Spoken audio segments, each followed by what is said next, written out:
పూజిస్తున్నారు.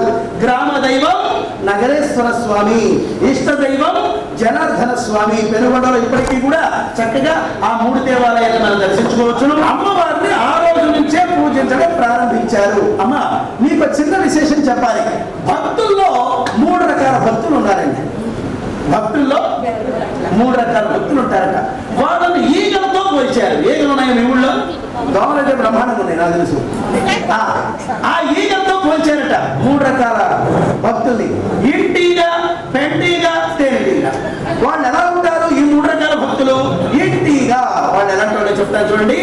ఇంట్లో అన్ని గదులు సెంటర్లు వేసి పెద్ద సినిమా తెరంతా హోమ్ థియేటర్. వాళ్ళు అసలు బయటికి అడుగు పెట్టే పనే లేదు. 10 మంది పనివాళ్ళు, 10 మంది వంట వాళ్ళు, 10 మంది డ్రైవర్లు, ఆ 30 మంది స్టాఫ్ బ్రహ్మాండంగా. అసలు ఇక బయటికి అడుగు పెట్టాలి పని ఉంది చెప్పండి.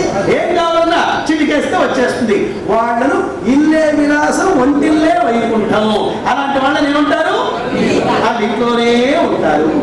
అలాగా వాళ్ళని ఇంటీగలు అంటారండి. ఏమంటున్నారా?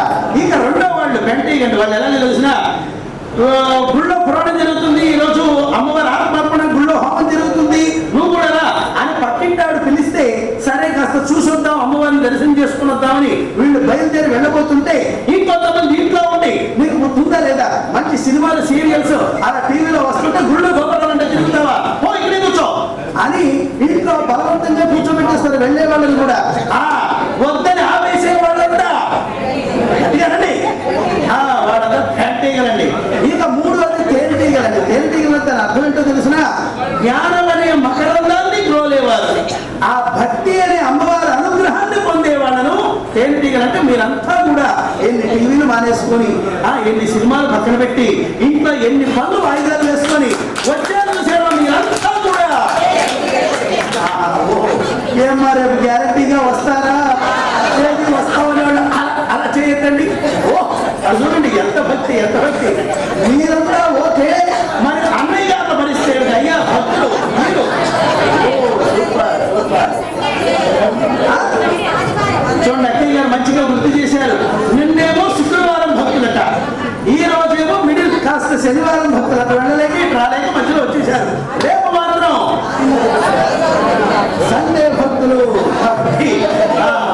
అయినా పర్వాలేదండి. చూడండి అమ్మ, మనస్సు ప్రధానం, భక్తి ప్రధానం. నిజంగా ఆ వాసవి మాత విశ్వరూపాన్ని చూసిన వెంటనే విరూపాక్షుడు ఉత్తేజపూరితుడైనాడు, ఉత్సాహపూరితుడైనాడు. సైనికులందరినీ సిద్ధం చేశాడు, యుద్ధానికి సిద్ధమైనాడు.